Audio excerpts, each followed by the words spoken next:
오늘의 주요 뉴스입니다. 정부가 올해 1기 신도시 정비 선도지구 선정 규모를 2만 6천호 플러스 알파로 잡았습니다. 2027년 착공에 이어 2030년 입주가 목표인데 선도지구로 선정되기 위해선 주민 동의율이 관건이 될 전망입니다. 현대자동차가 국내 500대 기업 경영평가에서 삼성전자를 제치고 올해 최우수 기업으로 선정됐습니다. 현대차는 오늘 외국인 매수세에 힘입어 코스피 시총 4위에 올랐습니다. 메르세데스 벤츠가 전기차 2대를 정면 충돌시키는 테스트 영상을 공개했습니다. 차량 전면이 형체를 알아볼 수 없을 정도로 파손됐지만 고전압 시스템이 자동으로 꺼지는 등 안정성을 입증했습니다. 자동차 보험 손해율이 올해 들어 다시 높아졌습니다. 상생금융의 일환으로 연이어 보험료를 인하해온 영향이 반영된 건데 여기에 나들이 객도 늘면서 손해율이 큰 폭으로 뛰며 보험료 인상 가능성을 키우고 있습니다.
여러분 안녕하십니까? 센 경제라이브 시작합니다.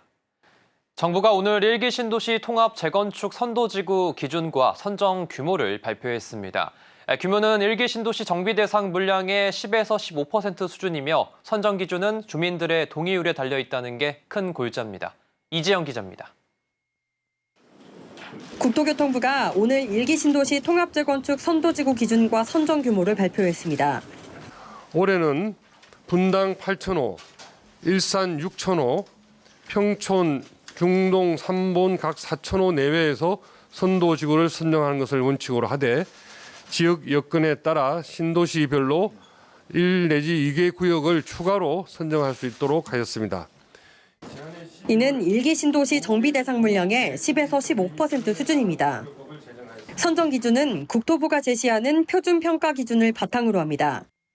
주민 동의 여부가 60점으로 가장 큰 비중을 차지하는 만큼 사실상 이 동의율이 선정 방식을 가를 걸로 보입니다. 다만 지자체가 지역 여건을 고려해 세부 평가 기준과 배점을 조정해서 선정할 수 있습니다.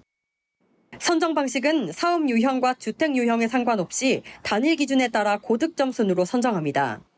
추진 일정은 다음 달 선도지구 공모를 시작으로 오는 11월 지자체가 선도지구를 최종 선정합니다. 내년까지 특별정비구역 지정을 완료하고 2026년엔 사업시행 계획 수립, 2027년에는 첫 착공을 추진하겠다는 게 정부 구상입니다. 이주 대책으로는 신규 공급 확대, 정비 시기 분산 등의 방안을 내놨고 시장 동향을 상시 모니터링하며 전세시장 불안 우려가 커질 시에는 인허가 물량을 관리하는 등 안정화 방안을 마련한다는 방침입니다. 재건축 선도지구로 선정되면 안전진단 완화 또는 면제, 용적률 상향 등 각종 혜택을 볼 수 있습니다. 1기 신도시는 2030년 입주를 목표로 재건축이 추진됩니다. 서울경제TV 이지영입니다. 지난해 사상 최대 실적을 경신한 현대자동차가 국내 500대 기업 경영평가에서 올해 최우수 기업에 선정됐습니다. 주가도 이에 화답하며 코스피 시총 4위 자리에 올라섰는데요. 증권가는 긍정적 전망을 내놓으며 현대차의 주가 레벨업을 기대하고 있습니다. 김혜영 기자입니다. 현대차가 삼성전자를 제치고 올해 최우수 기업에 이름을 올렸습니다. 기업 데이터 연구소 CEO 스코어는 매출 상위 500대 기업 중 사업 보고서를 제출한 비금융 기업 273곳을 대상으로 경영평가를 실시한 결과 현대차가 800점 만점에 662점을 받았다고 밝혔습니다. 반면 삼성전자는 올해 종합점수 638점에 머물며 2위로 밀려났습니다. 지난해 창사 이래 최대 실적을 기록한 현대차는 고속 성장과 투자, 글로벌 경쟁력 등 3개 부문에서 높은 평가를 받았습니다. 주가 눈높이도 올라가고 있습니다. 현대차는 오늘 삼성바이오로직스를 제치고 시총 4위로 올라섰습니다. 오늘장 현대차는 52주 신고가를 경신하며 27만 7천 원에 장을 마쳤습니다. 역사적 최고가 경신을 눈앞에 두고 있습니다. 현대차를 향한 증권가의 전망은 긍정적입니다. 다울투자증권은 강력한 2분기 실적 모멘텀이 현 주가를 한 단계 레벨업 시킬 것으로 기대한다고 평가했습니다. 특히 2분기 현대차는 최대 SUV 모델 사이클이 집중된다며 산타페, 팰리세이드 등이 사상 최대 볼륨을 기록하며 수익성 개선의 키 드라이버로 작용할 전망이라고 강조했습니다. 이베스트 투자증권 역시 하반기 호실적이 전망되는 자동차 업종의 비중 확대 의견을 제시하며 최우선 종목으로 현대차를 꼽았습니다.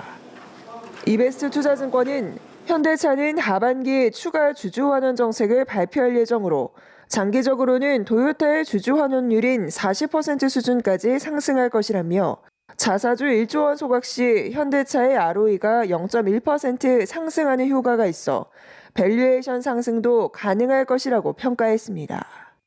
한편 현대차가 북미 지역에서 수소 물류운송 공급망 사업을 본격화한다는 소식도 투자 심리를 개선시키고 있습니다. 서울경제TV 김혜영입니다. 메르세데스 벤츠가 전동화 전환 흐름에 발맞춰 탑승자의 안정성을 높이는 데 주력하고 있습니다. 세계 최초로 전기차 2대를 정면 충돌시키는 테스트 모습을 공개하며 이 구동 방식과 상관없이 안전한 차라는 점을 강조했는데요. 김효진 기자입니다. 약 2.2톤의 EQA와 3톤에 달하는 EQS SUV 차량이 시속 56km의 속도로 정면 충돌합니다. 두 차량 모두 앞부분이 크게 파손됐지만 내부엔 에어백이 터지며 탑승객을 보호합니다. 메르세데스 벤츠가 세계 최초로 순수 전기차 2대를 활용한 충돌 테스트를 공개했습니다.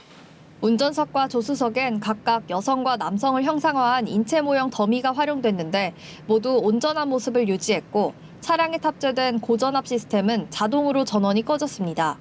충돌 후 차량 문이 정상 작동해 운전자가 사고 시 문을 열고 나올 수 있다는 걸 보여줬습니다. We make no distinction as to whether they are combustion engine or electric vehicles, and you will also see that later. Mercedes-Benz was the first automobile manufacturer to set up an in-house accident research department. And 20,000 engineers are working towards the final goal of accident-free driving by 2050. 벤츠는 2016년부터 독일 진델핑겐의 안전기술센터에서 충돌 테스트를 실시하고 있습니다. 매년 최대 900건의 충돌 테스트를 통해 2050년까지 차량 사고를 제로로 만들겠다는 목표를 내놨습니다. 한편 벤츠는 이날 콤팩트 전기 SUV EQA, EQB의 부분 변경 모델을 국내에 출시했습니다. 디자인과 주행 효율성 등 상품성을 개선하면서도 가격은 기존과 동일하게 유지했습니다. 특히 두 차량 모두 지능형 열관리 시스템이 탑재돼 배터리가 최적의 온도를 유지할 수 있도록 했고 액티브 주행거리 모니터링 기능을 적용해 운전자가 충전소를 놓치더라도 안전하게 목적지에 도달할 수 있도록 했습니다. 서울경제TV 김효진입니다. 코로나19를 거치면서 개선되는 듯했던 자동차 보험 손해율이 올해 들어 다시 높아졌습니다. 상생 금융의 일환으로 연이어 보험료를 인하해온 영향이 반영된 건데 여기에 나들이객도 늘면서 손해율이 큰 폭으로 뛰었습니다.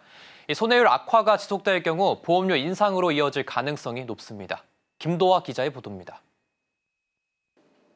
지난달 손해보험사들의 자동차 보험 평균 손해율이 80%대를 넘었습니다. 자동차 보험 손해율이란 손보사가 계약자들로부터 받은 보험료 중에서 보험금 지급액 등 손해액이 차지하는 비율을 말합니다.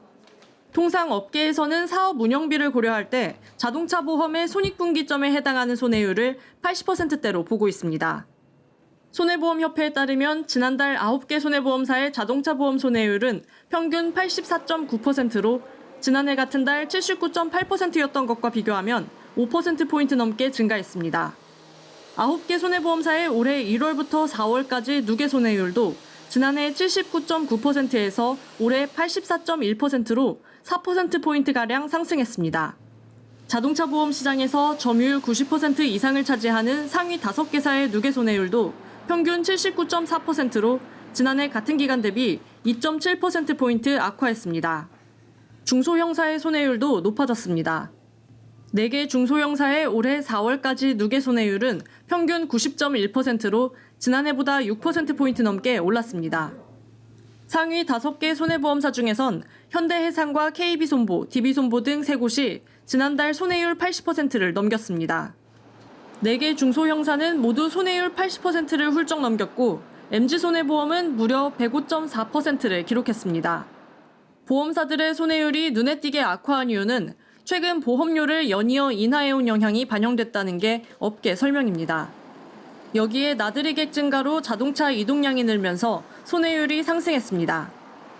작년에 보험료 인하하는 부분이 좀 영향이 이제 오는 것 같고요. 지금 이익을 간신히 유지하고 있는데 다시 적자 전환도 가능하겠죠. 그러면 적자 전환하면 또 보험료 상승의 원인이 또 근거가 될 수도 있겠죠. 보험사들이 정부의 상생금융기조에 따라 올해도 보험료를 인하한 가운데 하반기 손해율이 악화할 경우 내년 보험료 상승 요인이 될 수 있을 것으로 보입니다. 서울경제TV 김도아입니다. 요즘 길을 걷다 보면 귀여운 인형을 매단 가방을 맨 사람이나 운동화에 리본끈을 맨 젊은이들을 심심치 않게 볼 수 있는데요. 이는 최근 MZ 사이에서 떠오르기 시작한 신발 꾸미기와 가방 꾸미기 트렌드 때문입니다. 줄여서 신꾸, 백꾸 등으로 불리고 있는데요. 유통업계도 이런 트렌드에 주목하기 시작했습니다. 이해란 기자입니다. 최근 MZ 사이에서 신발이나 가방 등을 자기만의 스타일로 꾸미는 트렌드가 뜨고 있습니다. 신발 꾸미기를 뜻하는 신꾸, 가방 꾸미기를 의미하는 백구가 어릴 적 다이어리를 꾸미던 닭구에 이어 인기를 끌기 시작한 겁니다. 네이버 데이터랩 검색어 트렌드에 따르면 가방 꾸미기 관련 검색어는 지난해 연말부터, 신발 꾸미기 관련 검색어는 3월 중순부터 빠르게 증가했습니다. MZ세대들은 남들과 똑같은 기성품을 그대로 들고 다니기보다는 인형이나 리본, 큐빅, 배지 등을 달아 원하는 대로 커스터마이징해 자기만의 개성을 뽐내는 수단으로 활용하고 있습니다. 유통업계의 판매액에서도 신꾸, 백구의 인기를 확인할 수 있습니다. 에이블리에 따르면 최근 신꾸 열풍의 지난달 신발 꾸미기 카테고리 거래액은 전월 대비 1.5배 늘었습니다. 무신사도 지난달 기준 신발끈 및 신발용품 카테고리 거래액이 전년 동기와 비교해 15.7배, 키링은 7.2배 증가했다고 밝혔습니다. 이러한 인기에 롯데백화점은 신발 꾸미기의 원조격이라고 할 수 있는 크록스 브랜드의 대형 팝업 스토어를 오늘부터 내달 2일까지 잠실 롯데월드몰에서 엽니다. 다양한 액세서리로 크록스를 꾸며 자기만의 개성을 뽐낼 수 있는 전용 공간도 마련했습니다. 패션 기업 LF는 자체 유튜브 채널을 통해 자사 직원들의 백구를 소개하고 자연스럽게 LF 브랜드의 가방과 키링 상품에 대한 관심을 모으고 있습니다. 개성 표현을 중시하는 MZ세대, 백구, 신구의 트렌드는 이들의 성향이 자연스럽게 반영된 결과라고 볼 수 있습니다. 서울경제TV 이혜란입니다.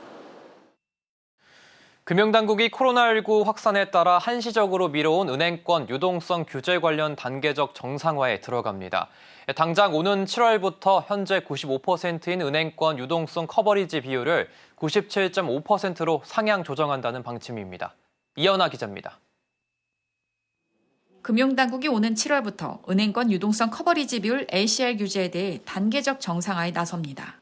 금융위원회는 어제 금융감독원, 한국은행, 금융협회 등과 금융규제 유연화 조치 점검회의를 열고 LCR 규제의 단계적 정상화 재개 결정을 내렸다고 밝혔습니다. 유동성 커버리지 비율 LCR은 유동성이 높은 자산을 30일 동안 순현금 유출액으로 나눈 수치인데 금융위기 등이 발생했을 때 한 번에 대규모 현금이 빠져나가는 상황을 대비하기 위해 마련된 규제입니다. 앞서 당국은 코로나19 확산에 따라 지난 2020년 4월부터 은행권 통합 LCR을 100%에서 85%로 낮춘 바 있습니다. 이후 LCR을 단계적으로 상향 조정해 현재는 95%인데 오는 7월부터 연말까지 LCR을 97.5%로 상향 조정하기로 결정한 겁니다. 당초 당국은 지난해까지 LCR을 100%까지 상향 조정할 계획이었지만 예상보다 코로나19 사태 이후 시장 회복이 더뎌지며 유예를 이어왔습니다. 당국은 대부분의 은행에서 이미 LCR 100%를 상해 운영하고 있고 채권 시장 상황과 향후 시장 내 자금 수요 등을 감안해 내린 결정이라고 설명했습니다. 올해 1분기 기준 4대 은행의 LCR을 살펴보면 모두 100%를 넘어섰는데 KB국민은행 110.1%, 신한은행 103.47%, 하나은행 100.39%, 우리은행 100.8%로 집계됩니다. 은행권에서는 LCR 규제가 정상화된다 하더라도 건전성과 유동성에는 문제가 없어 대응이 가능하다는 분위기입니다. 당국은 내년도 은행권 LCR 규제 상향 조정 여부는 올해 4분기 시장 상황을 보며 검토한다는 계획입니다. 무엇보다 PF 정상화에 따른 구조 조정과 시장 상황, 고금리 지속 기간 등이 주요 변수로 작용할 것으로 전망됩니다. 서울경제TV 이연아입니다. 대통령실이 일각에서 제기된 다음 달 공매도 재개 가능성을 일축했습니다. 오늘 대통령실 고위 관계자는 공매도에 관해서는 특별히 바뀐 입장이 없다면서 이 시스템이 갖춰지지 않으면 재개하지 않는다는 입장이라고 밝혔습니다. 불법 공매도를 점검 차단할 수 있는 전산 시스템을 철저하게 구축하고 시스템이 완비되지 않으면 공매도를 재개하지 않겠다는 방침을 재확인한 것입니다. 당초 정부는 올해 상반기 말까지 공매도 전면 금지 조치를 시행한다는 계획이었지만 시스템 개선에 무게를 두고 더욱 실효성 있는 대책을 마련해야 한다는 취지에서 특정 시한을 두지 않는 것으로 알려졌습니다. 다만 공매도 전면 금지가 장기화할 경우 한국 증시에 대한 글로벌 투자자들의 신뢰를 떨어뜨릴 수 있다는 우려가 나오고 있습니다. 이 제도 개선과 함께 점진적으로 공매도 재개를 추진해야 한다는 지적도 제기됩니다.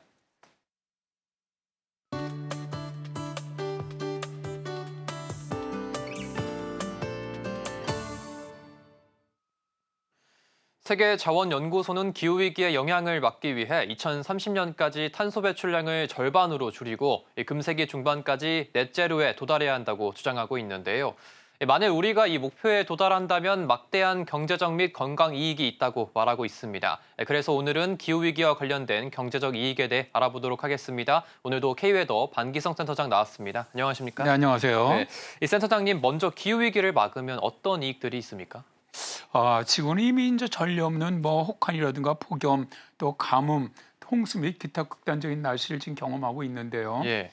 빈곤에 처한 사람들, 그러니까 즉 기후 위기를 초래하는데 거의 역할을 하지 않았던 그런 사람들이 기후 위기에 가장 취약하고요. 또 타격을 입을 가능성이 큽니다. 동시에 세계는 계속해서 자연 생태계를 파괴하고 지속 불가능한 속도로 화석 연료를 소비하면서 기후 위기를 더욱 부채질하고 있죠. 이에 세계자원연구소는 전 세계와 기업이 힘을 합쳐서 2030년까지 전 세계 탄소 배출량을 50% 이상 줄이는 것이 필요하다라고 말하는데요.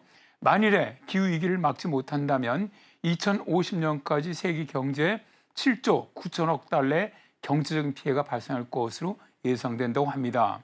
그러나 만일 2030년까지 탄소 배출량을 50% 이상 줄일 경우 26조 달러의 경제적인 이익을 가져올 수 있고요. 2030년에 6,500만 개의 새로운 일자리가 만들어질 수 있다고 말합니다.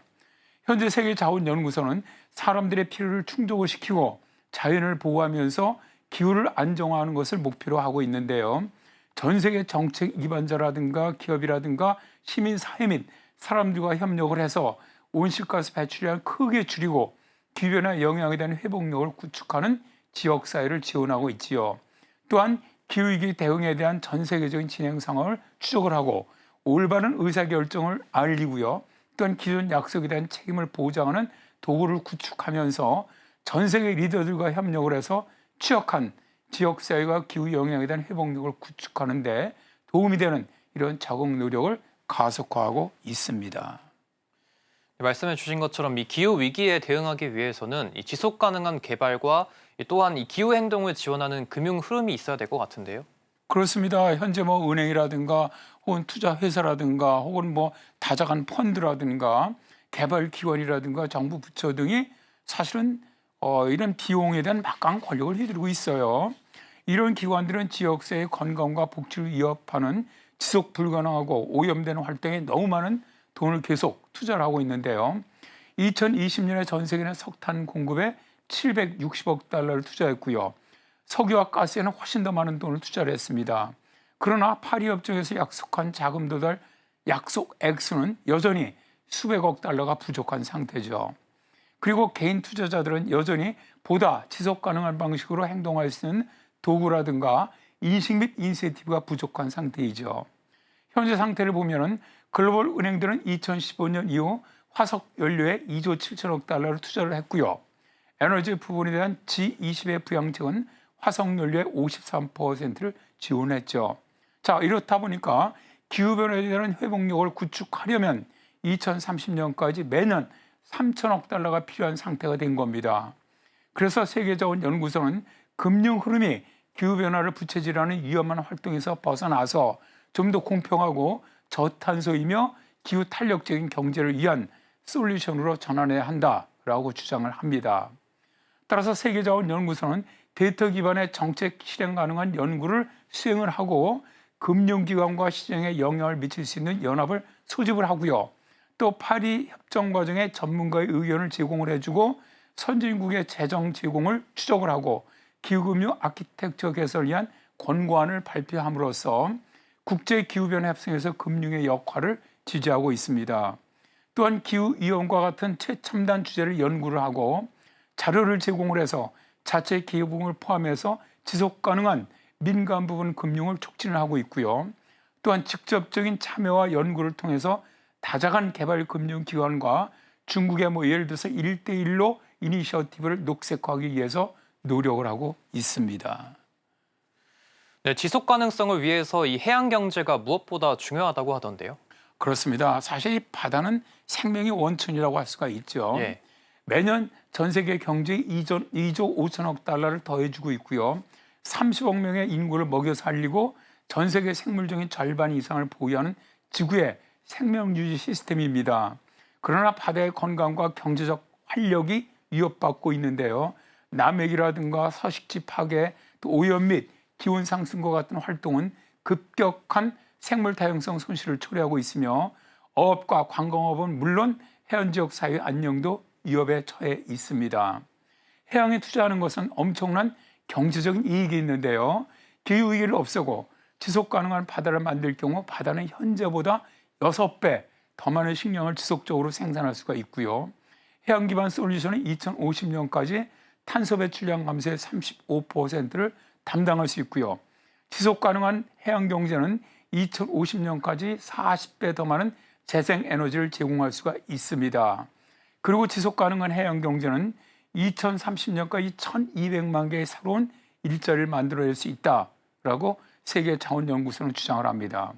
따라서 세계자원연구소는 지속 가능성을 해양 관리의 중심에 두어서 지속 가능한 해양 경제를 구축하기 위해서는 국제 무대에서 바다의 인지도를 높이면서 해양 활동을 가속화하는 것을 목표로 하고 있는데요.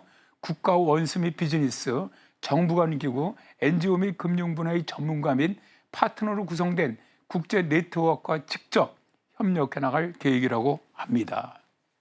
네, 오늘 말씀 잘 들었습니다. 지금까지 반기성 K웨더 센터장이셨습니다. 오늘 말씀 감사합니다. 네, 고맙습니다.